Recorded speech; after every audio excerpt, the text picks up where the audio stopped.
예. 안녕하십니까. 반갑습니다. 예, 저는 우리 박문각 임용학원에서 일반사회 경제학 담당하고 있는 박지훈입니다.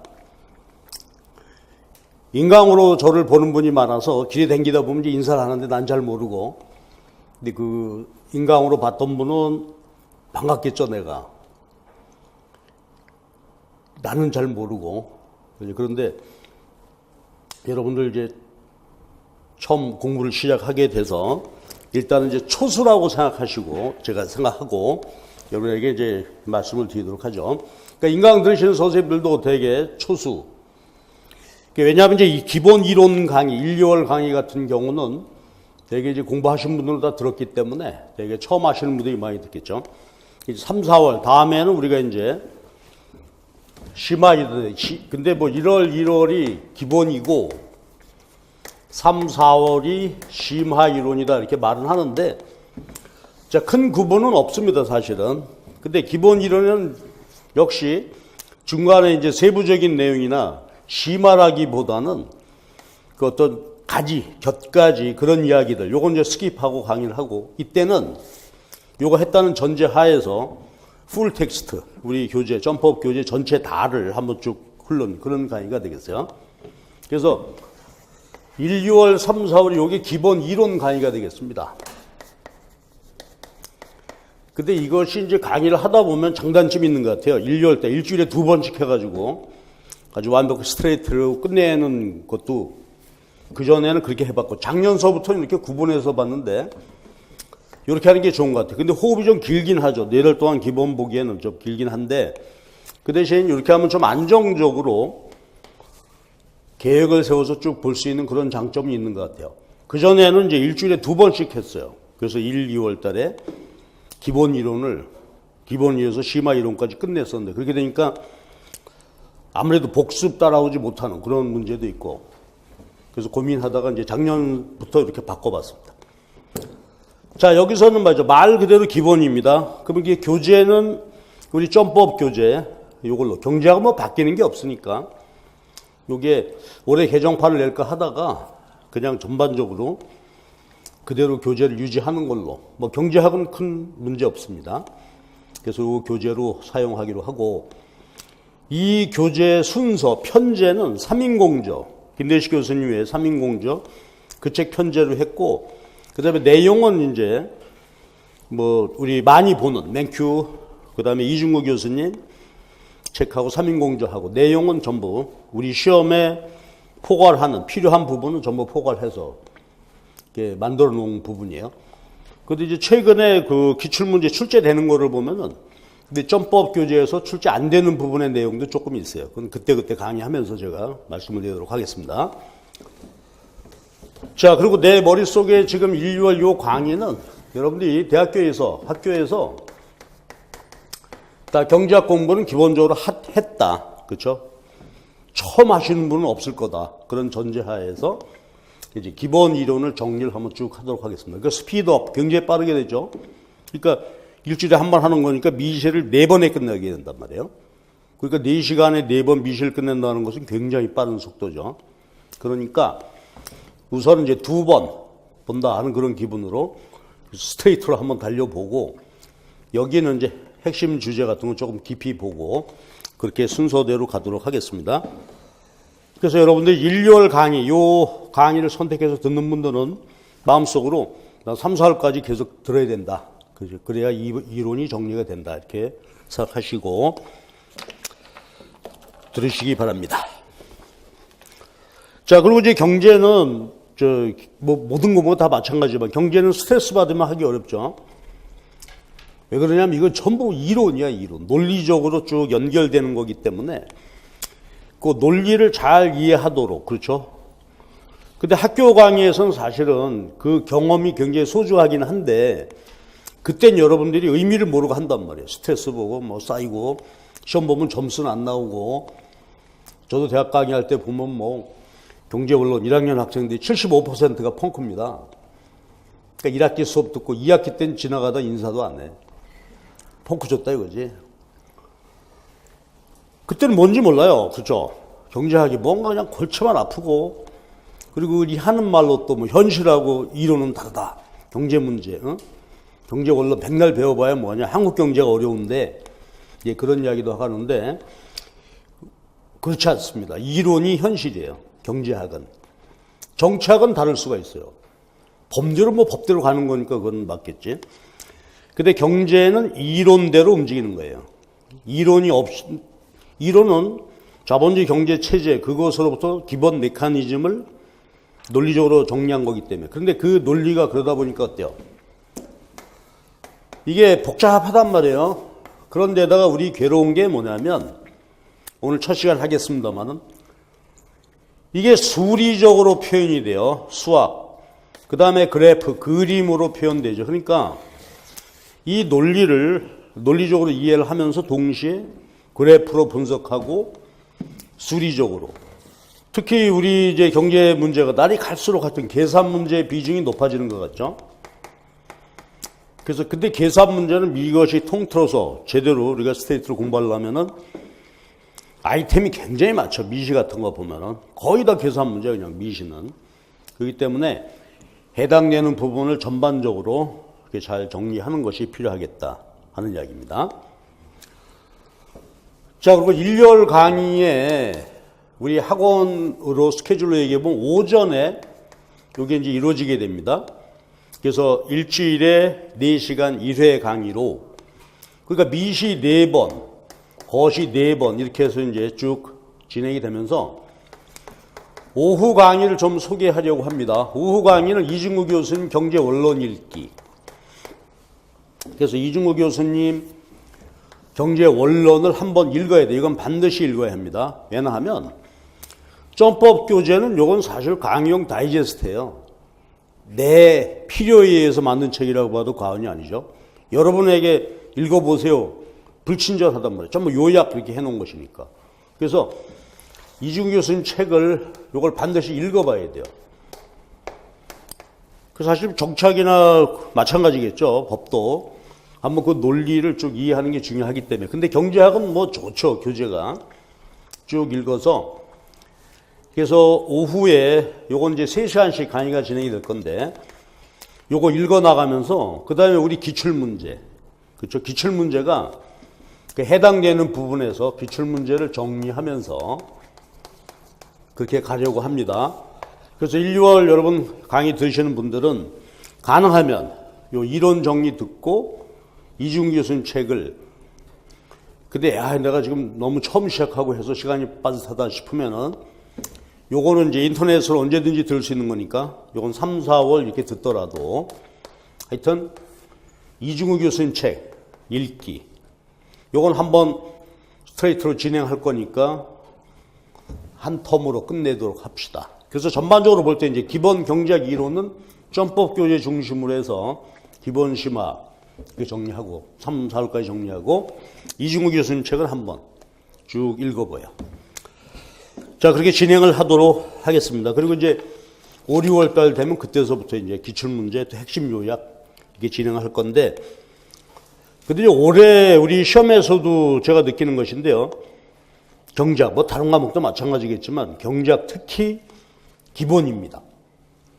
그래서 기본 이론, 뭐 응용 문제 아니에요. 기본 이론 전부 다 한 문제만 이제 유일하게 그 소득 효과, 대치 효과, 그래프로. 근데 그건 이론만 해도 그래프 그냥 알 수 있는 그런 내용이었어요. 그러니까 완전 스트레이트 기본 이론이에요. 근데 그것도 역시 그죠, 변별력이 있고 못 쓰는 분이 있다 이거야. 가르치는 사람 입장에서 이거 다 썼겠지. 근데 그건 또 아니더라 이거지. 그래서 여러분들이 아주 1월, 2월 달에 여러분들은 훌륭한 분들이에요. 그렇죠? 되게 미루다가 이제 1, 2월 달 뭐 설 지나고 가지. 3월 봄바람 불면 오지. 근데 1, 2월 달 왔다는 것은 여러분 인격이 훌륭한 거예요. 예? 복 받을 거예요. 이때부터 시작해가지고서 전반적으로 볼 때 이때까지 3, 4월까지 이론 정리 끝내고 가면은 여유 있게 1년 갈 수 있고요. 나는 주장한다 이거지. 초수 하시는 분들이 합격 확률이 제일 높은 것 같아요. 합격률이 보면은. 초수하는 분들이 어떻게 돼요? 사기충천이죠. 공부하면 그대 다 될 것 같지. 까지는 묻고 내가 뭐 3살서부터 공부했는데 내가. 공부가 직업이다 내가. 그렇죠 여러분들. 그렇다고 그래 봐. 여태까지 한 게 없잖아. 공부밖에 한 게 없죠 여러분. 철나서부터 공부만 했어. 그러니까 요거를 그대로 진행을 해서 이론 빨리 끝내고 올해 합격하시기 바랍니다. 시절이 수상하죠 지금. 경제도 너무 어렵고 올해 뭐 여러 가지 면에서 경제 쉽지 않을 것 같아요. 그러고 하니까 여러분들 빨리 여러분들 끝내고 빨리 현업에 취직해서 학생들 가르치고 또 댁에서는 어떻게 돼요? 부모님들 그렇죠 여러분 기다리고 있단 말이에요. 야 우리 아들 딸이 올해 시험 시작했는데 단판에 끝내주겠지. 기대에 부응해야죠. 여러분 나중에 선생님이 마찬가지예요. 선생님이 가르치면서 예를 들어서 고3 다닙니다. 그럼 얘들이 올해 1년 해가지고 다 끝장내주겠지. 그런 기대가 있고 바람이 있죠. 그 열심히 가르친단 말이에요. 여러분들이 올해 끝을 내기 바랍니다. 끝내는 건 딴 거 없어요. 선생이 시키는 대로 해. 그치? 선생이 이렇게 하세요. 그게 그렇죠. 가장 적합화된, 최적화된 그 커리큘럼이고 최적화된 공부 방법론이니까 그대로 가보라 이거지. 난 좀 생각이 달로. 그래? 그럼 1년 더 하시던가. 그러니까 대개 보면 여학생들이 잘해요. 그것은 잘 들어. 근데 남학생들은 이 양반아 딴소리 하지 말고 강의나 해. 이런단 말이야. 그리고는 고집을 좀 피울 수가 있는데 그대로 하시기 바랍니다. 그리고 한 가지만 제가 여러분 공부하는데 하나만 팁을 한번 드려볼 테니까 딴 잔소리는 할 거 없죠. 열심히 하세요. 그건 열심히 하는데 한 가지 중요한 공부할 때 말이죠. 다이어리를 한번 만들어 봐라. 이제. 여러분 프랭클린 다이어리라는 소리 들어봤어요? 프랭클린. 미국의 건국의 아버지 하는 그 프랭클린인데 이 사람이 다이어리를 썼어요. 일기를 쓰는 거죠. 그 일기에다가 물론 자기의 단상, 느낌 이런 것도 쓰지만 일정 관리죠. 일정 관리. 그래서 자기가 이제 정치인이니까 정치도 하고 저기 나름대로 책도 읽고 쭉 하는 것을 기가 막히게 다이어리를 이렇게 편집해서 여러분 가면 있어요. 사지 않더라도 가서 한번 봐봐. 다이어리가 어떻게 구성이 되냐. 그러면 그 표지는 그냥 내 있고 바인드 안에 내용물만 1년씩 바꿔가지고서 끼워서 하거든요. 근데 다이어리를 만들어보자 하는 얘기는 뭐냐면 공부용 다이어리야. 그래서 양면으로 펼치는 거 되게 그런 걸로 한번 써봐봐요. 그래가지고 오늘 처음에 쓸 게 없어요. 오늘 학원 갔다 왔음 끝. 경제학 했음 끝. 그러다가 이제 한 일주 이렇게 진행이 되다 보면 오늘 공부했는데 문제의식이 나오겠죠. 복습, 자기 전에 쓰는 거예요. 이거 다이어리는 자기 전에 한 5분, 10분 전 잠자기 전에 오늘 뭐를 공부를 했는데 요 부분을 좀 더 봐야 될 것 같다. 요거를 공부를 했다. 기록을 처음에는 쓸 게 없어. 근데 여기 이제 1주 지나고 2주 지나고 하게 되면은 요거 문제의식을 남기고 가는 거죠, 이제. 전체 과목이 6개 과목이잖아요. 6개 과목 맞나요? 그죠. 교과교육론까지 하게 되면 교육학까지 해서 6개 과목을 공부를 쭉 할 거 아니겠어요? 근데 그걸 기록해 놓지 않으면 몰라요. 그러니까, 요건 더 봐야 될 것 같은데, 요건 긴가민가 한데, 선생님 이거 한번 더 보라고 그랬는데, 이런 거를, 그럼 어떻게 될까요? 그 다음날 아침에 일어나서 확인해 본다. 오늘 이거 해봐야 되겠다. 그쵸? 매일 해서 일주일만 한번 해봐봐. 일주일만 하면은 기록이 된단 말이에요. 그래서 내가 월요일날 뭐 했고 어떻게 정리되어 가고 있다라는 게 자기 기록으로 남아요. 그게 로드맵 따로 안 짜도 돼요. 그리고 로드맵이 이 안에 스스로 나와 있겠죠. 하다 보면 기록하는 것에 대해 색깔도 달리할 수 있고 자기 나름대로의 다이어리. 그러니까 공부하는데 우리가 보게 되면 왜 이제 작업도 플로우 차트라는 것도 있고 그렇지 않습니까? 일을 하는 데 있어서 쭉 어떻게 나간다. 또 하다못해 여러분 친구들하고 미팅을 해서 어디 MT를 간다. 그때도 계획을 세우고 진행 일지를 쭉 써가잖아요. 바로 그거라고 생각하시면 돼요. 지금 이렇게 하면 잘 몰라. 안 해봤기 때문에. 근데 해보면 이제, 그래서 오늘 경제 공부하고 복습하면서 하다가 하나씩, 요건 나중에 한 번 더 봐야 된다. 그쵸? 이거 뭔지 모르겠는데 다음 주 가서 한번 질문해 봐야 되겠다. 이런 것만 길게 쓸 필요 없다 이거지. 그러다 보면 나중에 아주 효율적인 관리할 수 있어. 그래서 내가 이제 처음 할 때마다 늘 이 얘기 하는데 쓰는 분들이 되게 많이 써요. 여학생들은 거의 다 하는 것 같아. 근데 우리 남학생들이 나를 포함해가지고 이런 거 기록했다가 어디 잊어먹고 그래 맨날 늘. 그러니까 아예 요거 다이어리 하나를 만들어가지고 들고 다니면서 하란 말이야. 그러면 요게 그렇죠. 자기 자신이 이걸 보면서 야 내가 지금 루즈하게 하고 있다. 아니면 내 요 수험 생활 아주 타이트하게 그렇죠. 잘 하루하루 보내고 있다 하는 게 드러나요. 일주일만 보내면 난 뭐 하는 거지 지금. 그래서 요거 하나만 내가 팁으로. 요거 하면 틀림없이 합격이에요 이거. 그렇죠. 나중에 문제풀이 같은 거 할 때 문제 쭉 하고 어쩌고저쩌고 이 문제 한번 다시 봐야 되겠고 그거 걸러지지가 않는단 말이에요. 놓치지 않고 할 수 있으니까 이거 한번 하시기 바랍니다. 내가 잔소리 대여 마왕입니다. 수시로 이제 할 거니까 그때. 근데 아까도 얘기했듯이 선생 말 들으면 다 합격하게 돼 있어. 시킨 대로 하면 된다 이거죠. 그렇죠? 자, 열심히 한번 해 보도록 하십시다 우리. 자, 그럼 이제 오늘은 이제 앞에 부분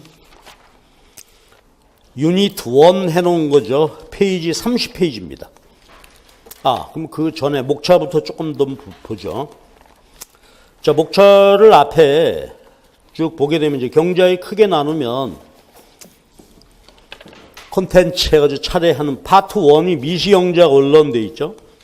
파트 1. 그 미시경제학의 내용은 첫 번째가 경제학의 기초 해서 경제학하고 경제학 방법론. 그 다음에 유닛 2가 수요 공급 이론. 시장이 뭐냐? 만남의 장소다. 수요 공급이 만난다. 뭐 이런 개념들 아주 기본적인 거죠. 그 다음에 이어지는 거 수요 공급 시장에서 만난다 이거죠. 디맨드 서플라이. 그랬을 때 요거.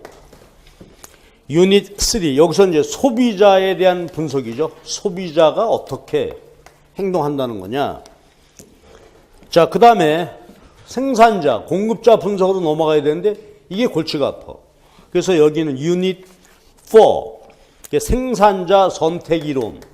생산자에 대해서 일단 한번 정리해 보시고 그 다음에 생산자가 활동하는 공간이 어디요? 시장이란 말이야. 그래서 생산물 시장. 그러니까 미시경제학에서 핵심은 이거라고 보시면 돼요. 유닛 3의 소비자 선택 이론으로부터 수요 곡선을 도출하고 그 다음에 생산자가 어떻게 합리적으로 생산 활동을 하는가 그 다음에 시장 합쳐서 공급 곡선이 도출된단 말이야. 그럼 요거는 생산물 시장에 대한 이야기죠. 그러니까 생산물 시장에서 자본주의는 시장 경제니까 생산물들, 재화와 용역이 거래가 되죠. 자, 그러고 나면 이제 바로 이어지는 주제가 유닛 5가 생산물 시장 이론이고 그 다음에 유닛 6 소득 분배 생산 요소 시장 이론입니다. 그럼 이제 유닛 6다 하게 되면 여기는 뭐냐면 생산 요소 시장이죠. 자, 여러분 생산 요소가 뭐죠? 그렇죠. 생산물 생산을 위해서 인풋이 필요한 것이죠. 세 가지 요소. 그럼 뭘까요? 노동, 자본, 토지 등 자연자원. 그러니까 레이버, 캐피탈, 내추럴 리소스, 토지 등 세 가지 요소죠. 그러면 자본주의는 생산물 시장 분석하고 근데 생산물을 생산하기 위해서는 인풋이 필요한 것이죠. 세 가지 요소. 이 세 가지 요소 역시 시장에서 노동의 수요 공급, 자본의 수요 공급, 부동산, 자연자원에 대한 수요 공급. 그래서 생산 요소 시장에 대한 분석이 필요하다 이거지. 그런데 생산 요소 시장이 너무너무 중요한 게 뭐냐면 여기가 이제 어떻게 돼요? 그렇죠. 자본주의 소득 분배가 요소 시장에서 이루어지게 되는 거죠. 노동 시장, 수요 공급에서 임금이 결정이 되면 요새 뭐 핫 이슈죠. 시간급. 그러니까 주 15시간 뭐 하면 시간당 시급이 지금 8,300원인가 이렇게 됐어요. 그거 줘야 된단 말이에요. 그러면 일하는 사람 입장에서는 소득을 어디로부터 창출되는 거예요? 내가 노동을 제공한다. 어디에다가? 노동시장에다가. 그치? 그래서 노동시장에서 수요 공급이 이루어진다는 얘기는 고용하고 가서 내 요소를 제공하고 그 요소 시장에서 분배가 이루어지게 돼요. 그러니까 자본주의 경제는 싸늘한 거다 이거지. 분배는 뭐야? 내가 가지고 있는 내 요소를 누가 사줘야 돼. 그렇죠? 나는 노동, 일하고 싶단 말이야. 근데 나를 사주지 않으면 난 일할 수가 없는 거죠.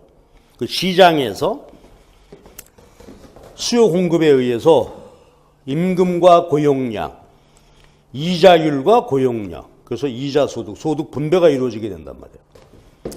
자, 그럼 보세요, 이제. 생산물 시장 수요 공급, 요소 시장 수요 공급. 그래서 시장이 끝났어요. 그 다음에 유닛 7, 후생경제입니다. 후생경제 이론과 시장 실패, 요게 그 다음 주제가 되죠. 그러면 후생경제학은 웰페어 이코노믹스라고 하는 거예요. 후생경제학. 그럼 후생경제, 웰페어 이코노믹스에서 뭐냐면 시장에 의한 경제 메커니즘, 소득 분배도 시장에서 이루어지고 희소한 자원의 배분도 시장에서 이루어지게 되는데 이 시장적 배분이, 이 메커니즘이 과연 효율적이냐, 그렇죠? 이걸 평가하는 것이 후생경제입니다. 아주 지극히 이론적인 얘기죠. 너무 어려워서 시험에 잘 안 나. 우리 시험에는. 그렇지만 개념은 좀 알아야 되겠죠. 그러면 결론이 뭐가 될까요, 여러분? 우리가 살고 있는 게 자본주의 시장경제 체제인데 시장경제에 의해서 희소한 자원이 배분되고 또 희소한 요소가 고용되고 한단 말이에요. 이 메커니즘이 과연 어떨 것 같아? 가장 완벽하게 효율적이다. 효율적인 메커니즘이 된다고 하죠. 이걸 평가해 보는 것입니다. 자, 그런데 이제 마무리 얘기는 뭘까요? 거기 보면 시장 실패라는 주제가 나옵니다. 마켓 페일러, 시장 실패. 즉, 시장이 소득 분배도 이루어지게 되고 희소한 자원도 배분되는데 이론적으로는 가장 효율적인 자원 배분 메커니즘이에요. 사회주의나 옛날 봉건 체제보다는 훨씬 더 효율적이다. 그러나 시장이 완벽하지 않겠죠. 완벽하지 않으니까 그게 시장 실패야. 그럼 시장이 실패하면 어떻게 될까요? 이때 이제 뭐가 필요해? 유능한 정부의 역할이 필요한 것이다. 그렇지? 시장은 완벽하지가 않아요. 그 완벽하지 않은 시장을 보완해 주는 게 정부의 역할이죠. 그러니까 정부는 유능하고 똑똑해야 돼요. 그렇죠? 정부가 헛짓하면 정부 실패야. 그럼 이제 그 경제는 총체적 실패가 되겠죠. 그래서 시장이 완벽하게 해결할 수는 없다. 이게 시장 실패입니다. 그럼 보세요. 미시경제학에서 공부할 내용은 뭐라고 앞으로? 생산물 시장의 수요 공급. 근데 수요 공급 담당하는 게 소비자와 생산자 이들의 역할이고 그 다음에 요소 시장. 생산하려면 요소가 투입돼야 된단 말이죠. 그 요소 시장이에요. 근데 생산물의 수요자나 요소 공급자가 동일이냐, 동일인. 그렇지? 요소를 공급한 근로자라고 해보죠. 근로자가 노동 공급을 해가지고 임금 받아서 생산물 시장 가서 소비하게 되죠. 그러니까 생산물 소비자가 요소 공급자, 동일인이고 그 다음에 생산물 생산자, 생산물 공급자는 요소 시장 가면 뭐가 되겠어요? 팩터 디맨드, 요소를 수요해야 되지. 사람을 고용해서 생산물을 생산하게 되는 것이죠. 그러니까 경제 주체로 보면 두 가지야. 소비자와 요소 공급자 동일인, 생산자와 요소 수요자가 같은 사람이란 말이에요. 그래서 지들끼리 알아서 시장에서 잘 해결해. 근데 거기가 이제 완벽하지 않으니까 정부가 필요한 거죠. 그래서 이게 3주체가 된다. 그지? 가게, 소비자들, 그 다음에 기업, 생산자들, 정부. 이게 3주체가 되는 거죠. 그 이제 시장을 통해서 어우러지는 거예요. 그러니까 자본주의는 기본적으로 뭐다?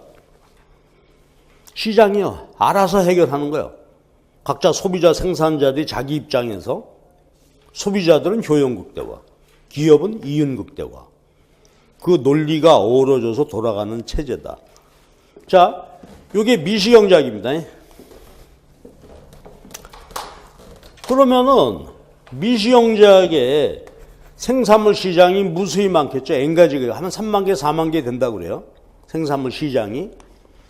여기는 핫도그 시장, 여긴 햄버거, 여긴 피자 시장, 여긴 순두부 시장. 그 무수히 많은 생산물 시장 수요 공급에서 가격이 거래량이 되겠죠. 그러면 이거를 전체 시그마하면 뭐가 될까?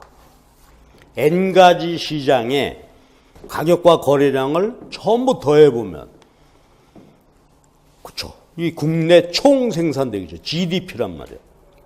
개별 시장에 매출액을 전부 시그마 해 놓으면 이게 GDP가 되는 거죠. 총 생산이야.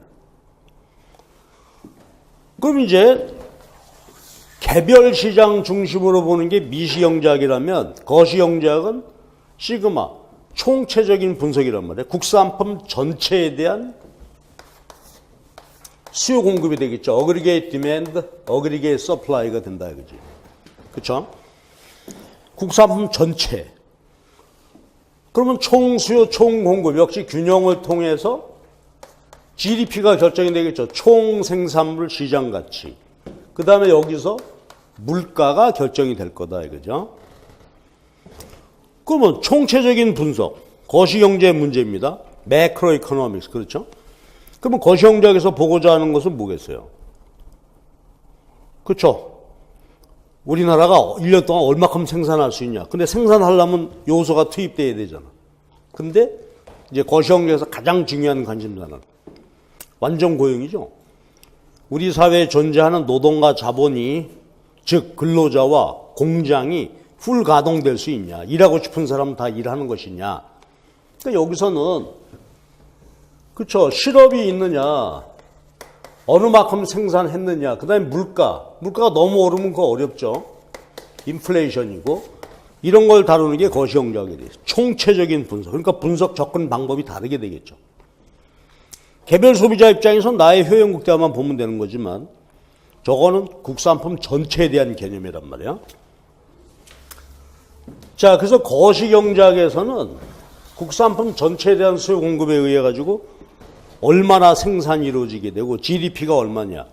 우리 1인당 GDP가 드디어 어떻게 됐어요? 3만 달러 넘은 거지. 드디어. 공식적인 통계는 아직 안 나왔는데 10년 만에 3만 달러를. 바로 그거예요. 어떻게 결정이 되는 거냐. 요거를 분석하는 거란 말이야. 그 다음에 이제 물가 문제고. 그런데 우리는 자급자족 경제가 아니죠. 다른 나라와 거래하죠. 국제경제란 말이야. 두 가지 측면의 거래야. 물건 사고 팔고 무역이죠. 그럼 무역하게 되면 돈이 왔다 갔다 해. 근데 무역이 아닌 것으로도 돈이 왔다 갔다 하죠. 돈 빌리기도 하고 요새 우리가 보면 증권 투자가 이루어지게 되고 그러면 물건이 왔다 갔다 하기도 하고 그 다음에 돈이 왔다 갔다 해. 이게 뭐죠? 국제 수지 이론이다 이거지. 그래서 보면 이제 미시경제학 개별적으로 보고 총체적인 것이 다른 나라와의 관계. 그래서 무역 이론, 국제 수지론 이렇게 엮여지게 된단 말이야. 그래서 우리 교재 목차를 보시면 파트 2에 거시경제 원론 해놨죠. 유닛 1 해보게 되면 거시경제학의 기초. 그래서 GDP가 뭐고 뭐 국민 총소득은 뭐냐 이런 거 한 다음에 국민소득 결정 이론인데 복잡하겠죠? 그러니까 단순 모형, 기본 논리 요거를 먼저 보고 그 다음에 이제 유닛 2 보면 개별 함수론 해가지고 이 거시경제 안에서 우리들의 소비활동, 투자활동 이게 보통 일이 아니죠. 요새 한국 경제 최대 문제가 뭐예요? 지갑을 닫았다. 그렇죠. 소비 안 하려고 한단 말이야. 이러한 이제 소비에 대한 얘기 해보는 거. 그 다음에 투자. 기업들이 투자 안 하는 거죠. 투자 증가율이 마이너스야, 지금. 기업들이 투자해야 되는데. 요 개별적인 이제 투자 얘기. 그 다음에 중요한 게 유닛 3 보게 되면 화폐 금융론 이자 얘기입니다. 거시경제 변수에서 가장 중요한 변수 중에 하나가 이자율이에요. 기가 막히죠. 미국 같으면 이자율 0.25%포인트를 올렸다 내렸다. 그때 한 번씩 야단이 나는 거고. 그럼 한번 생각해봐. 이자가 왜 중요하지? 거시경제에서. 이자는 뭐의 가격이에요? 크게 말해봐. 채권. 그래. 돈 빌려주고 받는 게 이자단 말이에요. 그럼 빌린 사람은 채무자가 되겠죠. 이게 금융이에요. 자금의 융통. 내가 소비 안 하고 열심히 저축해서 빌려줘. 그럼 저 사람은 나 돈 빌려가도 잘 쓸게. 이자 준단 말이에요. 이자가 자본주의 경제, 거시경제 움직이는데 기본적인 인센티브, 유인이 된단 말이에요. 그래서 화폐 금융론에서 그 이자 얘기를 하고 그 다음에 이제 총수요, 총공급. 여기다 이자를 얹어서 화폐 금융론 얹어서 수요 공급 유닛 4에서 이게 이루어지게 되고요. 그 다음에가 이제 유닛 5가 보면 동태, 거시론 해서 여기서는 경기 변동, 경제 성장 이론 이렇게 가게 되는데 우리 시험에서는 잘 안 나. 여기가 너무 어렵다고 생각해서요. 이제 다른 시험에서는 굉장히 많이 다뤄지는 주제인데 여기서는 별로 출제되지는 않습니다. 그 다음에 이제 아까 얘기했던 국제경제학, 다른 나라와의 무역. 우리나라는 지금 무역에다가 목숨 걸고 있는 거죠. 내수, 그러니까 국내 소비도 여의치 않고 투자도 안 되고 수출로 겨우 버티고 있단 말이야. 우리나라는 원래 그런 나라죠. 뭐 수출해서 벌어먹는 나라야.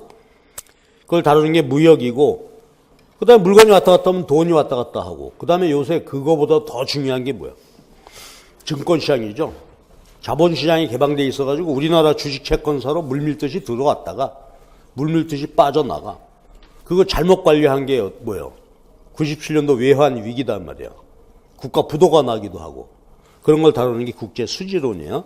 그러니까 이제 보시면 미시경제학에서 주제는 뭐라고? 생산물 시장에 대한 이해, 수요 공급, 요소 시장에 대한 이해, 수요 공급. 그 다음에 이러한 시장 배분이 시장에 의해서 자원 배분이 이루어지게 되는데 그게 여의치 않을 수가 있다. 여기란 말이야.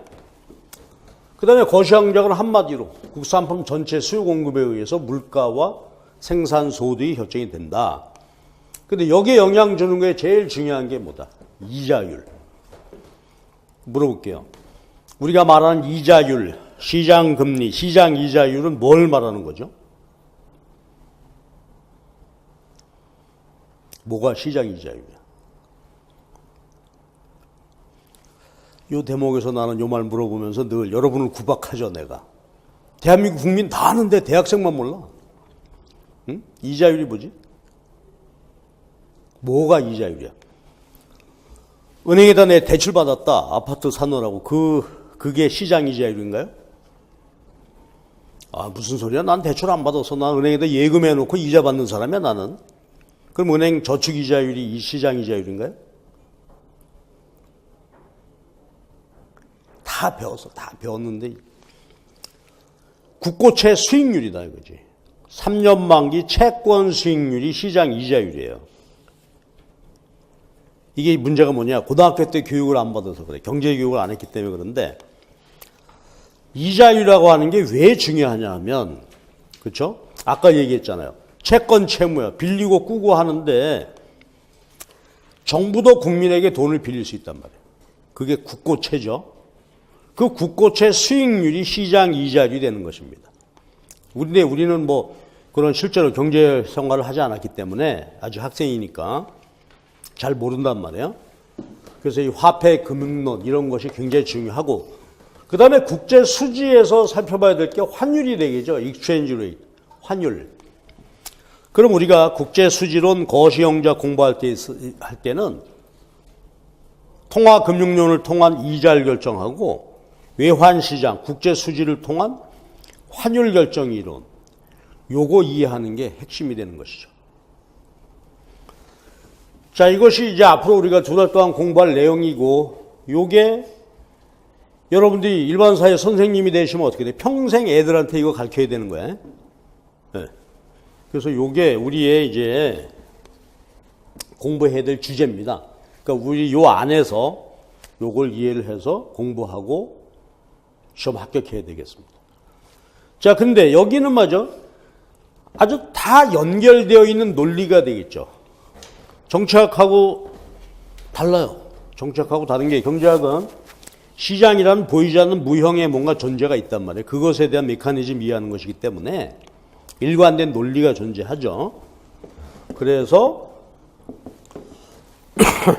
경제 이론이 체계적으로 잘 해야 되겠고, 그 다음에 아까 처음 얘기로 돌아가서 경제 이론은, 그쵸, 이게 그래프로 설명되고 그래프로 이해하고, 그 다음에 수리적으로, 즉 수요 곡선이란 말이에요. 그죠? 정확하게 함수식을 가지고 균형 찾고 전부 하는 거죠. 그러니까 경제학은 수학이요. 수학이 밑받침되어서 그 위에 통계입니다. 통계. 그래서 경제 이론은 통계 없는 이론은 없어요. 경제학에서. 뭐 어떤 TV 토론이든지 말로만 하는 그런 토론자들은 섭외를 안 해. 데이터가 있어야 돼요. 이런 데이터가 있는데 이러하다. 결국 경제의 논리의 싸움은 데이터의 싸움이에요. 아, 내 데이터 가지고 분석해 보니까 당신 얘기는 틀렸다. 요새 뭐 소득주도 성장 마찬가지죠. 이쪽에서는 소득주도 성장할 수 있다. 데이터가 여기 있다.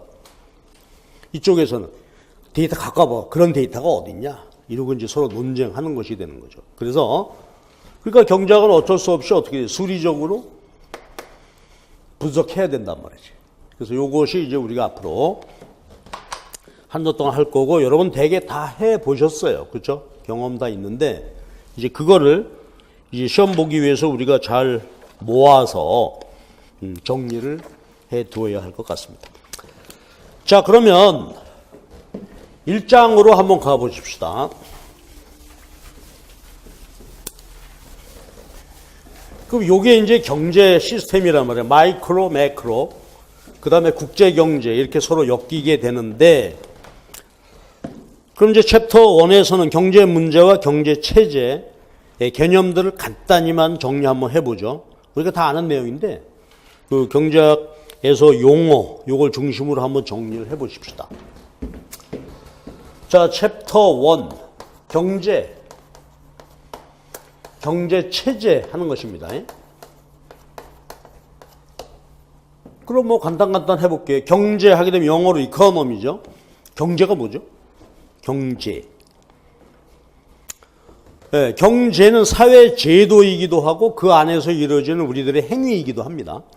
그거 한번 읽어보면 경제란, 이코노미는 뭐냐? 재화와 용역을, 재화는 유형의 물건이죠.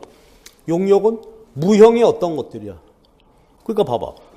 여러분 이 강의를 듣기 위해서 책 사셨죠. 그건 재화고. 내가 지금 이렇게 얘기하고 있죠. 요거는 무형의 어떤 행위죠. 지금 서비스란 말이야. 그러니까 경제학 공부하기 위해서 책도 있어야 되고 강의도 들어야 되고. 재화와 용역. 이것을 생산, 교환, 분배, 소비하는, 그렇죠? 그 시스템, 이게 경제란 말이에요. 그리고 그 안에서 우리들의 행위, 그게 경제다 이거지. 그러면 요게 중요한데, 재화와 용역을, 그러니까 요걸 상품이라고 합시다. 또는 경제재. 그러면 재화와 용역이라는 상품이 생산, 교환, 분배, 소비하는 이런 이제 흐름을 갖게 되겠죠.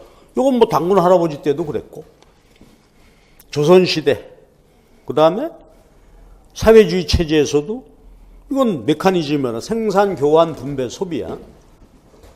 그러면 생산한다 하는 것은 여러분 앞으로 평생 뭐 생산하고 싶어요? 그래서 지금 모여서 우리가 공부하는 거죠. 뭐 생산하기 위해서. 교육이라는 서비스를 생산하는 거예요, 여러분들이. 선생님이라는 것은 교육이라는 서비스를 제공하는 거죠. 생산한단 말이야. 나도 마찬가지. 여러분하고 입장 나도 평생 가리키는 거니까. 그러나 농부 아저씨들은 어떻게 돼? 평생. 쌀만 생산해요? 반도체 회사 댕기는 아저씨는. 그렇죠. 요새 광고 아주 볼 때 요새 아주 이뻐 죽겠어. 꿈이. 우리 아빠는 뭐해? 콘덴식 만들어요. 뭐 그거 있잖아요. 아빠도 콘덴식 만들어? 나는 쓰지. 그거란 말이야. 각자가 생산 과정에 요걸 우리가 이제 분업이라고 하죠. 옛날에는 한 사람이 다 했어. 작업자적했는데 지금 분업. 나는 평생에 가리키는 것밖에 없어요. 그렇죠? 내가 뭐 농사 져본 적 없고 옷 한 번, 옷 공장 구경도 안 해봐서 나는. 그렇죠? 초콜릿을 나는 가리키기만 해. 그것으로부터 소득, 그걸 걸로 다른 사람이 생산한 것을 소비한단 말이야. 분업에 의해서 생산이 돼요. 자, 생산된 생산물은 어떻게 될까? 시장에 판매되겠죠. 시장에서 교환된단 말이야. 그럼 시장에서 교환되면 이제 뭐가 될까, 얘가? 거시경제로 보게 되면 GDP가 되는 거죠. 국내 총생산물 시장 가치. 각자가 분업에 열심히 내가 협동 참가해서 뭔가를 생산하고 시장에서 판매가 되면 교환되면 GDP, 생산물의 시장 가치가 돼요.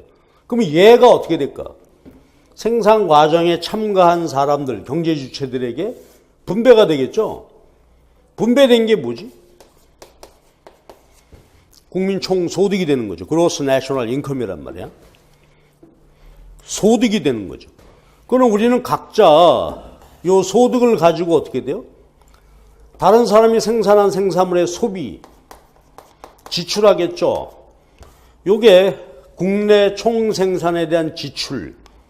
그래서 요를 GNE 또는 뭐 GDE라고도 한단 말이에요. 그러니까 생산, 교환, 분배, 소비라는 게 이게 경제야. 근데 개별 생산자, 소비자, 개별 상품 중심으로 보면 그건 미시경제학이 되는 거고, 총체적으로 국산품 전체 총생산물 시장가치, 총소득, 이걸 어디다가 사용했네, 이렇게 보면 이게 거시경제학이 되는 거고. 그렇죠? 그럼 이제 미시경제학에서는 다 개별이에요. 개별 경제 주체, 개별 시장 이 중심으로 어떻게 이루어지는 거냐, 이게 살펴보는 거고, 거시경제는 총체적, aggregate variable, 총체적으로 국산품 전체. 그리고 이제 폐쇄 경제가 아니니까 다른 나라와의 무역도 하고 그렇게 되면 국제 수지가 발생하고 하는 것이죠. 그러면 경제가 뭐냐? 생산, 교환, 분배, 소비가 이루어지는 어떤 시스템. 그 안에서 우리들의 행위가 경제다 이거지. 근데요, 경제학이라는 게 존재하는 거야? 그럼 경제학은 왜 경제학이라는 학문이 필요할까요? 그렇지. 이 경제에 이 어떤 문제가 존재한다 이거지.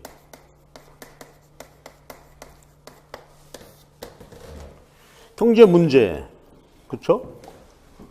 생산, 교환, 분배, 소비와 관련된 문제가 경제 문제인데, 자, 거기 이제 우리 교재 보면 사무엘슨이라고 하는 분이 등장을 하는 거죠. 사무엘슨은 뭐 20세기 최고 학자. 영원한 스타. 케인즈라는 분이 이코노믹스라는 경제 원론책을 썼어요. 그래가지고 생산, 교환, 분배, 소비 이런 게 경제 문제인데 이거를 교수님이 요약을 했다. 세 가지 문제로. 세 가지. 그래서 거기 읽어보실까요? 세 가지 문제가 뭐죠? 다 봤던 얘기죠.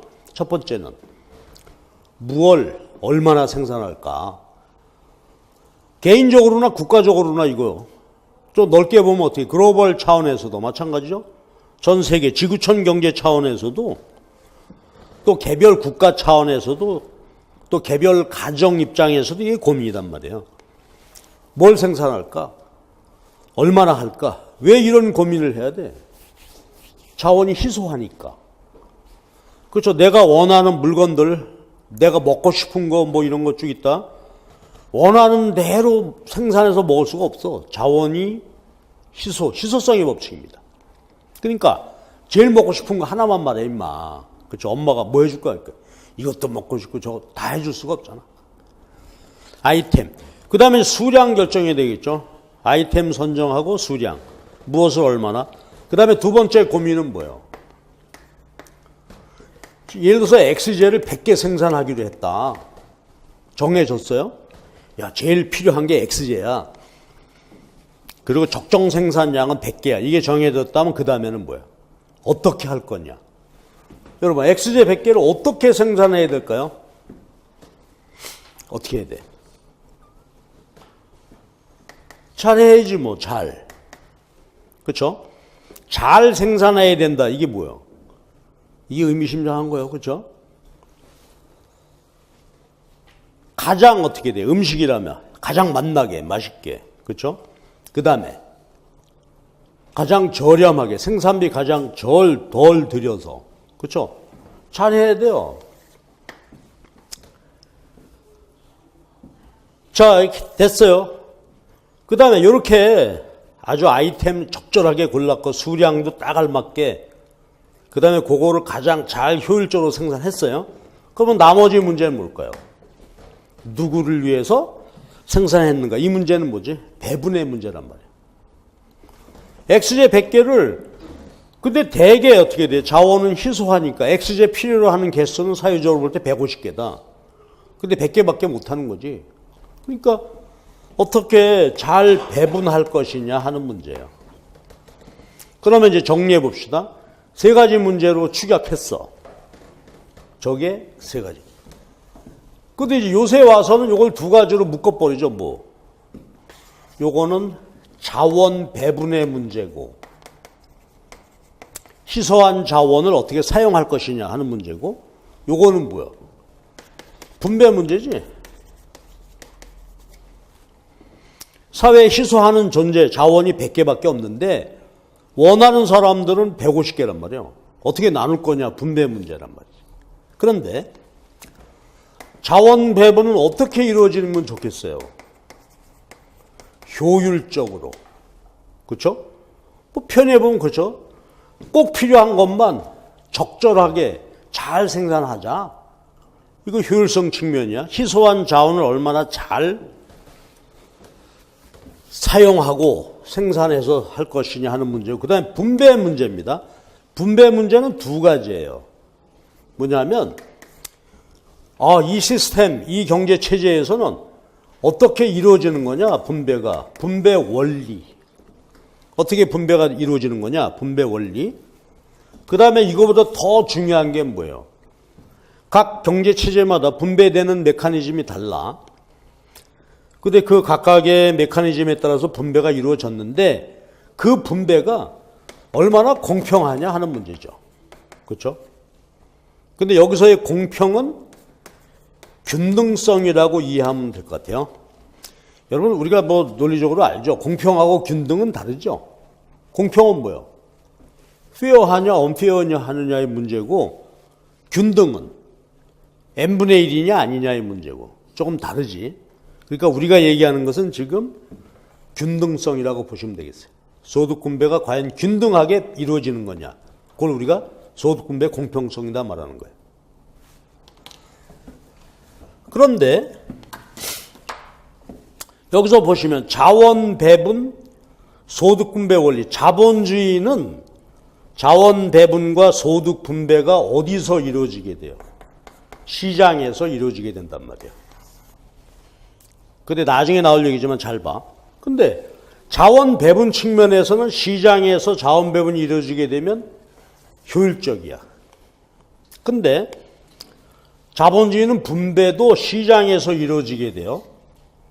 시장에서 어떤 원리에 의해서 분배가 이루어지게 되는데, 자, 여기서 이제 고민이 이거야. 자본주의는 소득 분배 균등 분배를 지향한다, 지양한다. 어때?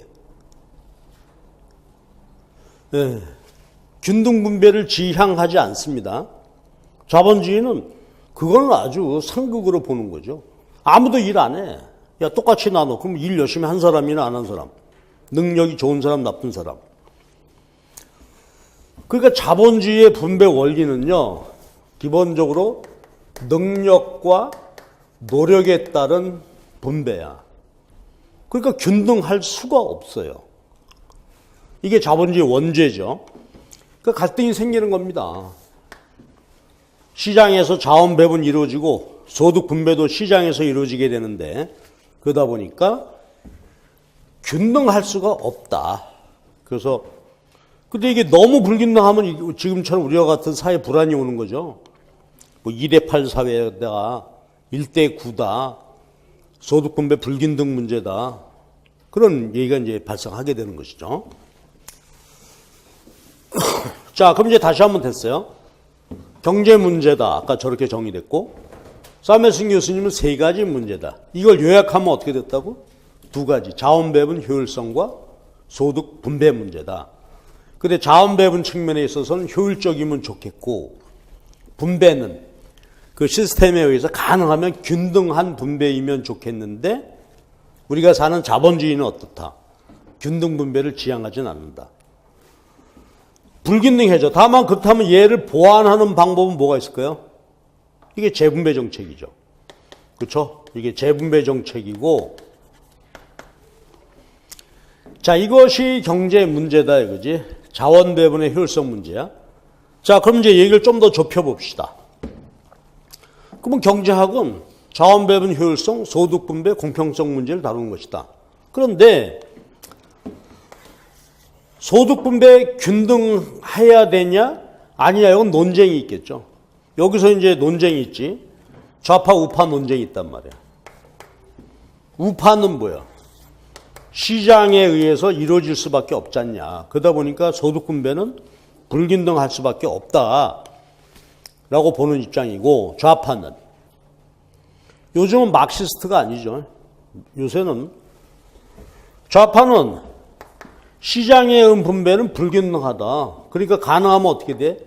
균등한 세상을 만들자. n분의 1로 나누자는 것이죠. 그러니까 시장에 의한 이건 자유. 이분들은 평등의 문제야. 갈등이죠. 자유와 평등은 부딪히게 돼 있단 말이야. 어떻게 해결할 거예요? 이건 정치가 해결해라. 그렇죠. 대통령 선거 5년에 한 번 해가지고 진보 대통령 10년, 보수 대통령 10년, 그러다 다시 진보 대통령으로 넘어갔죠. 그러니까 이거는 국민의 선택이야. 정치적으로 해결해라. 국민의 정치적 선택에 의해서 결국은 할 것이고, 그렇다면 이제 남는 문제는 오로지 뭐만 남았어? 자원 배분의 효율성, 그 다음에 소득 분배 원리, 시장에 의한 거. 그러니까 경제학의 관심사는 뭐예요, 이제 요거? 그렇죠? 경제학에서 관심사. 근데 우리가 말하는 경제학은 주류 경제학, 메인스트림이야. 그러면 경제학에서는 자원 배분의 효율성 문제, 여기다 초점을 맞추겠다. 그렇죠? 그 다음에 소득 분배가 시장에서 어떻게 이루어지는지 요 분석이고, 그 다음에 이제 균등성 문제는 이거는 뭐 경제학이 해결할 문제는 아니다. 국민의 선택이죠. 자, 그럼 조금 더 가볼까요?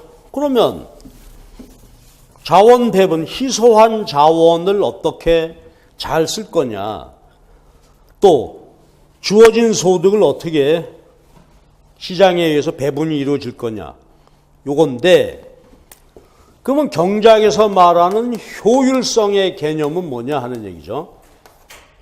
공평성 문제는 이건 뭐 경제학 논쟁이니까, 자유와 평등, 갈등이니까 그건 국민의 선택에 맡기고, 자, 요거 긴장합시다. 그러면 경제학에서 말하는 자원 배분의 효율성은 뭐냐? 이게 우리가 흔히 얘기하는 가성비요. 가성비, 가격 대비 성능입니다. 편익 비용이란 말이에요. 편익 베니핏이죠. 비용은 코스트죠. BC, 베니핏 코스트. 그럼 보세요. 어떤 행위를 하든지 간에 효율적이어야 되는데, 효율적이냐 아니냐의 판단 기준은 뭐라고? 편익과 비용을 따져라. 그래서 편익이 커야 돼. 그렇죠? 플러스가 돼야 돼. 그럼 편익에서 비용 뺀 걸 우리가 뭐라고 할까요? 순편익이지. 그러니까 기본적인 조건은 뭐야? 뭐가 효율적이다? 순편익이 플러스가 돼야 돼. 그냥 대충 플러스가 아니라 뭐? 이게 맥시마이즈 돼야 됩니다. 그러면 경제학에서 말하는 효율성은 뭐라고? 순편익이 극대화되는 그런 상태, 그런 자원 배분을 추구해봐라 이거지. 그럼 이건 뭐 개인이나 뭐 국가나 다 마찬가지예요. 여러분 수험생 입장에서는 편익이 뭐지? 수험생의 공부할 때 편익은 점수란 말이에요. 그렇죠? 우리가 선별 수단이 점수니까 시험 봐서 점수야. 점수. 공부하는 데 들어가는 비용은 뭐예요? 그렇죠? 비용은 다양하게 존재할 거예요. 들어가는 돈도 있을 거고 또 여러분 공부하려면 시간이 필요하죠. 시간이라는 비용도 들어갈 거고 그러면 돈과 여러 가지 시간, 비용은 다양해요. 이건 다시 정리돼야 돼. 이게 그렇죠. 이쪽이 커야 되죠. 이만큼 드렸는데 점수가 이게 더 크다. 그러면 어떻게 돼요? 오늘 공부 헛한 거지. 괜히 비용 들여가지고 했는데 점수, 득점에 도움이 안 되는 그런 공부를 했다 이 말이야. 근데 커야 되죠, 얘가. 이 순편익이란 말이죠. 이걸 극대화해야 돼요. 자, 그럼 보세요. 이게 이제 경제적 효율성을 여기까지 끌고 왔어. 순편익이 극대화되는 그런 상태가 자원 배분이 효율적으로 이루어졌다. 그러면 전략이 뭐야? 어떻게 하면 효율성을 극대화할 수 있겠습니까? 전략은 순편익, 편익은 극대화하고 비용은 미니마이즈 해야 되겠죠. 편익은 맥시마이즈하고 비용을 미니마이즈 하는 것이 효율성의 기본 원리다 이거예요. 그러면 공부하는 얘기에 다시 돌아와서 어떻게 하면 비용을 최소화할 수 있을까요? 그렇죠. 공부 하루 10시간 앉아있으면 뭐해? 솔직히 말해서 우리 10시간 책상에 앉아있을 때 실제로 집중해서 공부하는 시간 얼마나 돼요? 뭘 얼마나 돼? 10시간이지. 난 딱딱이야. 앉으면 그대로야 나는. 근데 그렇게 잘 안 되는 것 같아. 에? 그러니까 비용을 최소화시켜야 돼. 내가 경제학 예를 들어서 50페이지 책 봐야 되겠다 그랬을 때 최소 비용으로, 최소의 시간으로 하고 그 다음에 극대화해야 돼요. 그럼 내가 공부해가지고 점수, 득점하는 게 편익이라면 어떻게 해야 되지 이거? 전략을 짜야 되죠. 즉 내가 공부해서 이걸 기억에 여기다 딱 상자에다가 가둬놓고 안 잊어먹게 하고 여러 가지 이제 전략인데 아까 내가 하나 팁 드린 게 뭐야? 다이어리 써라. 그럼 비용 들어서 공부했을 때 얘가 극대화된다. 열흘이 지나도 안 잊어먹고 자꾸 반복해서 보게 되고 전략을 짜야 돼. 그러니까 어떻게 돼요? 경제적 효율성은 순편익 극대화하고 순편익 극대화 전략은 뭐라고? 미니맥스입니다. 그래서 이걸 우리가 우리말로 표현해 보면 뭐예요? 최소 비용, 최대 효과.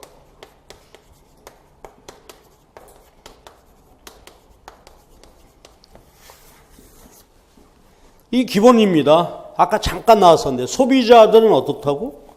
최소 비용, 호주머니 소득 지출 최소로 하고서 그로부터 얻는 효용을 극대화하는 것이고 기업은 비용 최소화 생산해서 그로부터 매출액은 극대화해. 그럼 비용에서 매출액 빼면 이게 뭐예요? 이윤이 되는 거고. 그렇지? 앞으로 볼게. 소비자들은 이것의 효용이 되는 거고 기업은 이것의 이윤이 되는 거고 정부 똑똑해야지. 최소 비용, 세금 걷었을 때 가장 적게 거두어서 어떻게 돼? 우리 국민들, 흔히 말하는 국리민복, 극대화하도록 해야 되는 것이죠. 여러분 나중에 선생님 할 거지. 선생님의 역할은 뭐예요? 그렇죠. 애들 학습 목표가 이만큼 이해시키는데 비용은 어떻게 돼? 최소화돼도. 그러니까 어떻게 돼요? 설명을 기가 막히게 해줘야 되겠지. 한 번 들으면 그러구나. 선생이 모르면 설명되나요? 그러니까 최소 비용으로 애들 가르치기 위해서는 여러분 실력이 있어야 된다 이거야. 그러니까 시험 봐서 뽑는 거죠. 아무나 선생님 하시는 게 아니란 말이지. 자, 요것입니다. 이제 하나만 더 하고 마무리할게. 그러면 순편익인데 편익은 어때요? 뭐 다양하게 나타나요. 소비자라면 효용, 생산자라면 매출액. 편익은 다양하게 이제 경제활동에서 나올 텐데 비용이 문제인데요. 자, 경작에서는 기회비용 개념이다.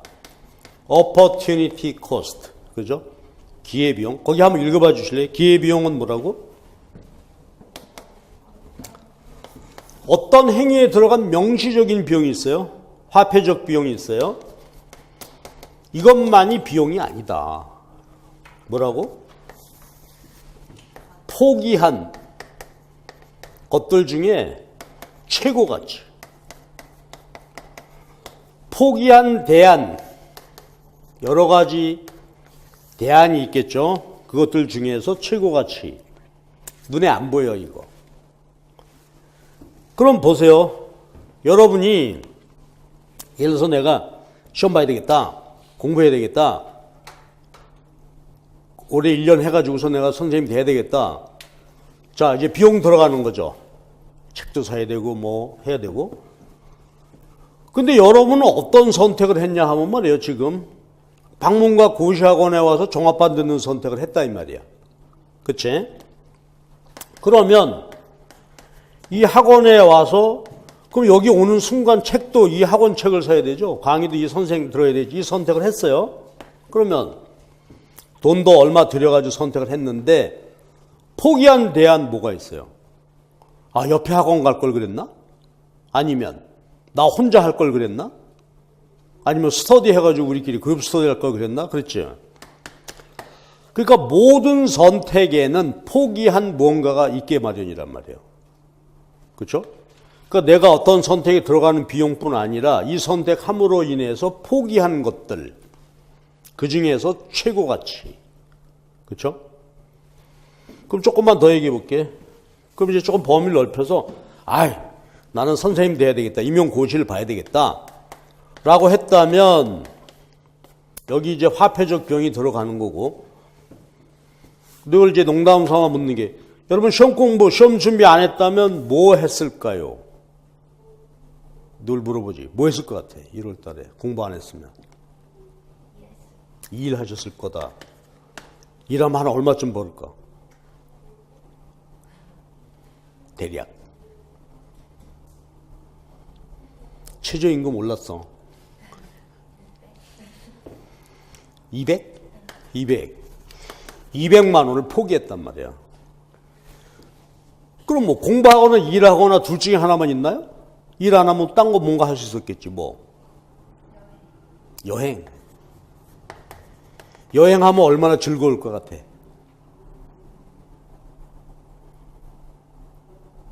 얼마치 즐거움. 한 1,000만 원 할까 이왕이면 뭐 1,000만 원어치 내 즐거움. 이걸 포기하고 내 공부하러 갔다. 하나만 더 해볼까 뭐. 일했거나 여행 갔거나 아니면. 대개 물어보면 놀고 자고 그냥 노는 것도 우리에게 엄청난 효용을 주는 거지. 1억 원어치 효용이다. 그러면 사람마다 다르겠죠. 기회비용은 여기에 들어간 명시적인 비용 플러스 포기한 것 중. 그럼 여기서는 뭐는 거죠? 노는 거예요. 노는 것의 가치가 1억 원이니까 1억 원이 여기 포함되어 있는 거예요. 그치? 이게 제일 크다면 이게 제일 크다면 이게. 내가 여러분도 한번 생각해봐요. 내가 이 선택을 해서 공부했을 때 이거 아니었으면 뭐 했을까? 그것의 가치를 내가 포기한 거란 말이에요. 그게 비용이라고 생각해야 되죠. 그러니까 허술하게 할 수가 없는 거예요. 자, 그래서 기회비용 여기까지. 그 다음에 이제 비용에는 하나 더 생각해 볼 게 매몰 비용이 있습니다. 매몰 비용 느낌이 어때요? 불쾌하죠? 매몰됐다. 그러니까 과거 선택에 의해서 비용이 들어갔는데 아, 이게 잘못된 선택이란 말이야. 그건 어떻게 해야 되겠어요? 과감하게 포기해야 됩니다. 매몰 비용, 그거 아깝다고 마저 연연하면 오히려 더 큰 비용이 발생하게 되니까 그건 포기해야 돼. 기꺼이 포기해야 돼. 사회적으로나 개인적으로 마찬가지야. 그래서 경제 문제라는 거 여기까지만 해. 그래서 여기서 이제 뭐 우리가 다 아는 얘기지만 경제 문제는 자원 배분 효율성, 분배 공평성인데 분배 문제는 우리가 어떻게 할 수가 없어. 사회적인 분배. 그러면 자원 배분 효율성에 초점을 맞추겠다 하는 것이 주류 경제학이고, 자, 한 말씀만 묻고 지나갑시다. 그러면 주류 경제학에서 경제적 효율성의 개념은 뭐라고? 순편익이 극대화되는 상태다. 그러면 순편익이 극대화되는 것이 효율적인 거예요? 전략은 편익은 극대화하고 비용은 최소화시키는 것인데, 이때 비용에는 뭘 고려해야 된다? 기회비용 개념으로 가야 된다. 그렇죠? 기억해 주시고, 그 다음에 32페이지 경제학적 사고의 기초다. 뭐 어느 책에나 다 쓰여져 있는 내용인데요. 요거는 철저하게 뭐지? 우파 경제학입니다. 그렇죠? 우파 경제학의 개념은 요겁니다. 지금은 좌파가 막스 경제학 아니죠. 그러면 좌파 우파인데 요게 이제 신고전학파 경제학, 주류 경제학이 기본 전제는 그거예요. 모든 경제 주체는 다 뭐다? 셀프 인터레스트. 사익을 위해서 움직인다 이거예요. 이기심이 발동하지 않는 한 절대로 움직이지 않는다. 그럼 여기서 이제 한 가지 봅시다. 그러면 야, 이 세상은 정말 난장판이 되겠군. 그래요? 네, 사익은 공익과 조화된다는 그런 낙관적인, 그렇죠? 전망이 깔려 있는 겁니다. 소비자들은 효용 극대화하고 기업은 이윤 극대화만 한다고? 기업 나쁜 놈들이잖아. 어떻게 이윤만 극대화해? 근데 주류 경제학에서 뭐 기업은 딴소리 하지 말고 너 이윤만 극대화해. 그게 뭐예요? 소비자들의 효용 극대화하고 직결되는 거죠. 그럼 이윤 극대화하려면 어떻게 되겠어요? 그렇죠. 소비자가 가장 자기 효용 극대화한다는 그 물건을 만들어야 되죠. 공익과 조화된단 말이에요. 그래서 이기심에 의해서 움직인다. 모든 선택은 한계적으로 이루어진다. 자, 요건 이제 얘기하지 않은 거예요. 편익비용 분석을 하는데 경제학에서 총편익, 총비용으로 가지 않고 한계 편익과 한계 비용으로 분석한다 이거죠. 한계. 그래서 경제학에서 미분 개념이 등장하게 되는 거예요. 필연적으로. 자, 그럼 뭐 한계는 뭐지? 내가 늘 하는 농담입니다. 친구가 야, 우리 오늘 저녁에 만나서 소주 한잔 하자. 그래, 그때 한번 생각해봐. 이미 내가 말을 해버렸는데 처음에 뭐라고 제안을 해? 소주? 한잔 하자. 그때 한번 보실래? 한잔 하자? 한잔 하자. 떼었어야 돼? 붙였어야 돼?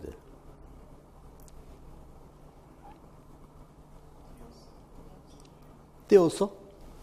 떼었으면 뭐지? 진짜 한 잔만 마시고 헤어지는 거지. 그렇죠? 한잔 하자. 진짜 한 잔만 마시고 헤어지자는 소리가 아니죠. 몇 병이 될지는 모르지만 하여튼 만나볼래? 뭐 이런 소리란 말이야. 그럼 보세요. 친구가 야, 오늘 뭐 당구 한 게임 칠래? 소주 한 잔 할래? 밥 한 끼 먹을래? 그것의 의미 하여튼 만나보자는 얘기죠. 그랬을 때 그럼 처음서부터 야, 그러면 소주 한잔 하자. 만나가지고 야, 오늘 우리 10병 먹고 그냥 필름 끊기도록 먹어볼래? 그래요? 10병 총편익 총비용 이러지 않잖아요. 합리적인 소비자들은 어떻게 해요? 한 병 시키죠. 마신단 말이야. 쭉 마시다가 한 병이 비어져 갈 무렵에 용기 있는 자가 제안을 하죠. 뭐라고? 한 병 더 할래? 그놈이 악마야. 그죠? 끊어야 되는데. 한번 생각해보죠. 이때 이제 어떻게 돼? 한 병 더 할래? 라고 할 때 여러분은 어떻게 돼요? 이걸 해야 된다 이거지. 처음에 한병서부터 사실은 그렇죠. 처음에 야 오늘 저녁에 한 잔을 오늘 안 돼. 오늘 경작했기 때문에 집에 가서 복습해야 돼. 오늘은 안 돼. 근데 박지훈이가 이제 한 잔 공부하라고 했지만 한 병 마시고 가면 괜찮을 것 같아. 그래서 오케이 했단 말이야. 한 병 더 할래? 자, 여러분 한번 어떻게 할래요? 훌륭한 학생이 나왔어. 안 돼. 안 돼. 복습해야 돼. 그렇다 이거지. 근데 가만 보니까 그래. 한 2병 먹으면 각자 한 병이니까 뭐 견딜 것 같아. 오케이 했단 말이야. 그 다음 진짜 악마가 등장하는 거죠. 야, 한 병 더 할래? 그러면 그땐 뭐라 그래 여러분이? 말이라고 했마? 그땐 비용 편익 분석이 사라졌어 이제. 그러니까 보세요. 한계적인 선택을 해야 된다는 것은 뭐죠? 비용 편익 분석을 어떤 행위가 하나씩 추가될 때마다 비용 편익 분석을 해야 된다는 소리예요. 그래서 어느 순간에 가서 나 더 이상 마시면 안 될 것 같아. 나는 뭐 엄마가 도와달라는 것도 있고 끝. 근데 이 한계적인 선택을 하지 않게 되면 그때는 어떻게 돼요? 그런 경우가 있어요. 소주 한잔 하자 그러면 에이씨 오늘은 다 날라갔구만. 그래 오늘은 죽자. 그런 거 하나요? 자 그렇단 말이에요. 그러니까 모든 행위를 하는 데 있어서 요거야. 한 가지만 더 예를 들어볼게. 그래서 예를 많이 드는데 예를 들어서 여러분이 휴일날 일요일날 오랜만에 여유 시간 10시간이 생겼다. 공부해야 되겠다.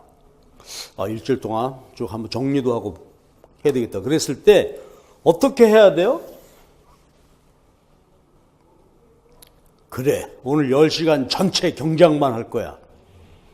그래 오늘 전체 법 공부만 할 거야. 그거 멍충이다 이거야. 어떻게 해야 돼? 그렇죠. 내가 한번 딱 앉으면 적어도 한 2시간은 앉아서 집중적으로 할 수 있겠다 싶으면 여기 한 단위가 되겠죠. 최초 2시간을 법 공부할 거냐 경제학 공부할 거냐 선택을 해야 된다. 그지? 어느 게 나한테 순편익이 더 클 건지 했지? 그 다음에 2시간 어떻게 돼? 또 따져봐라 이거지. 그 5번의 한계 선택이 이루어지는 거죠. 그래야 이게 현명하다 이거지. 근데 대개 어때? 오늘 10시간 와가지고 경제학 끝장을 봐야지. 그거 바보야. 그렇죠. 10시간 뭉탱이로 해가지고서 10시간 지속적으로 공부하는 인간이 별로 없어. 그러나 어떻게 돼요? 5시간은 경제학하고 5시간은 법하고 그러면. 그래서 모든 선택에는 그렇죠. 모든 선택은 총 아니라 한계야. 그러면 이게 바로 뭐예요? 수학적으로 볼 때 미분이다 이거예요. 오늘 뒤에 수학 얘기하면서 말씀드릴게요. 자, 그래서 이게 바로 한계적 선택이다. 그러니까 바보처럼 말이죠. 총 전체를 가지고서 하면 안 된다 이거지. 그 다음에 세 번째가 기회비용이 있다. 그 다음에 비기호에 따른 분업이다. 분업한다고 그랬죠. 옛날 달라. 그럼 비기호의는 뭐예요?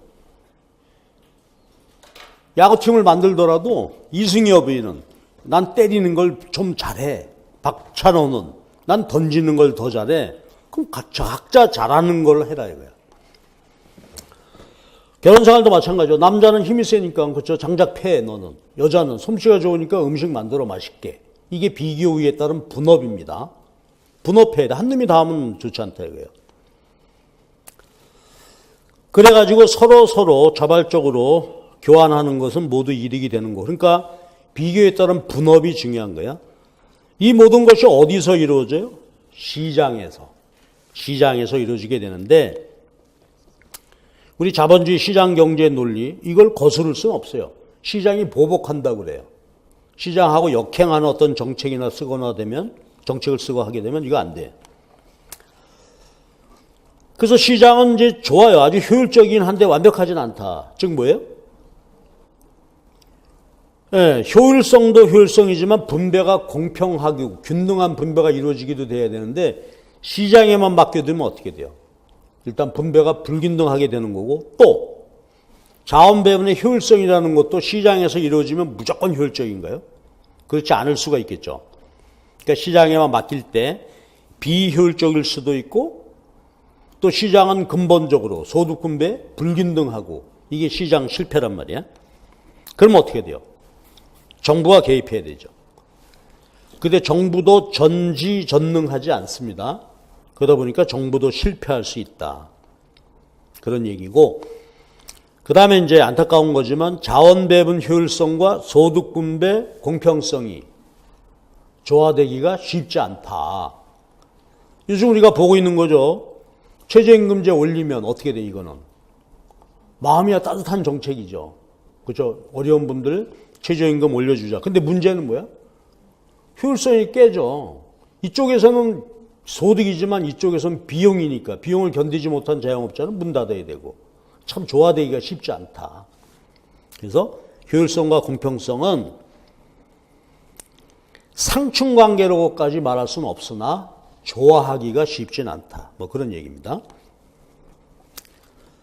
자, 그 다음에 이제 뭐 개념 잡기 해가지고 쭉 써놨는데 이건 우리가 아는 내용이죠. 경제 주체 아까 잠깐 나눴는데 가계, 기업, 정부입니다. 세 주체. 그 다음에 그 경제 주체의 경제 행위 대상이 되는 것이 경제 객체죠. 재화와 용역. 요 두 개 합친 거를 상품이라고 하죠. 시장에서 거래된 재화와 용역이 상품 또는 경제재입니다. 근데 자유재도 있어요. 자유재는 뭐죠? 우리에게 플러스 효용을 주는 건데 공짜로 소비할 수가 있어. 이런 게 자유재입니다. 그 다음에 재화와 용역을 또 다른 측면으로 보면 소비재와 생산재로 구분되기도 한다. 목적이 소비냐 목적이 생산이냐. 근데 이거는 고유한 속성은 아니다. 여기. 쌀 그러면 소비재요 생산재요. 쌀은. 쌀을 누가 사갔나 봐야 돼. 엄마가 사갔으면 소비재지만 떡집 아저씨가 사갔으면 그건 생산재입니다. 떡의 원료가 되는 거죠. 그 다음에 경제행위의 대상이 되는 또 하나의 객체가 있는데 이건 뭐죠? 요소입니다. 재화와 용역을 생산하기 위해서는 인풋이 필요하죠. 세 가지 아까 얘기했던 노동, 자본, 토지. 그 다음에 이거보다 더 중요한 게 뭐예요? 기술, 정보 이런 얘기입니다. 여러분 노동, 자본, 토지, 자연자원 예를 들어서 밀가루 한 포대 주고 주방시설 갖춰놓고 여러분 보고 만두 빚어라 빚을 수 있어요? 아니 내가 맛은 보지만 만들진 못해. 그렇죠? 기술이 있어야 되죠. 기술, 테크놀로지. 근데 요즘 이제 기술만 독자적으로 존재하잖아. 여러분 만두 빚는 기술 야 이제 알아야 되겠다. 어떻게 해야 돼요 여러분? 즉시 인터넷 검색하죠. 네트워크화 되어 있단 말이에요. 요새 기술은 독립적으로 존재하는 게 아니라 네트워크 돼 있어요. 그래서 기술 정보라고 얘기하는 거예요. 그러니까 지금 굉장히 세상이 좋아진 거죠. 여행 어디 가야 되겠다. 앉아가지고서 지도 다 보고 계획 다 짜고 가죠. 왜냐하면 SNS 들춰보면 정보가 다 네트워크화 돼서 모든 이들에게 필요한 사람에게 뿌려주고 있단 말이야. 그래서 기술이 독립적으로 존재하는 게 아니에요. 네트워크화 돼서 정보로 존재해요. 이것들이 경제 객체가 되겠습니다. 그래서 아주 기본적인 단어 몇 가지 제가 설명드렸고요. 그 다음에 경제 체제는 뭐 지금은 다 자본주의 시장 경제 체제가 됐죠. 유일하게 남은 게 북한입니다. 유일하게 당이 배급해 주겠다. 뭘 배급해 줘? 말은 이제 배급이라고 하지만 못 해주지만 사회주의는 세 가지 문제를 시장이 아니라 당국이 계획하여서 해결해 준다. 자본주의는 모든 문제를 다 시장이 해결하도록 한다. 이게 차이점이죠. 세 가지 문제 해결 메커니즘. 그렇지? 시장이냐 당국이냐. 근데 지금 이제 사회주의는 다 소멸됐다고 봐야 되겠죠. 일단 경제. 북한도 뭐 장마당이 엄청 들어섰다니까. 자, 요 얘기입니다. 그래서 우리가 1장 얘기를 요 정도. 그럼 여기서는 뭐 시험 문제에 나오고 그런 건 아니겠지만 자원 배분의 효율성 개념이죠. 모든 선택은 한계적인 선택이다. 수학적으로 그래서 미분이 필요하다. 그리고 비용에 그렇죠? 경제학적인 비용은 기회비용이다.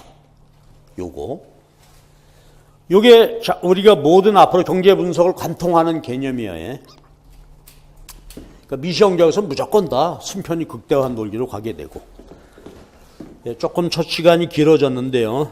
이 정도 보시고 잠깐 쉬었다가 2장 경제학 방법론, 여기선 그 경제학에 필요한 수학, 그 다음에 그래프 얘기 조금 하도록 하겠습니다.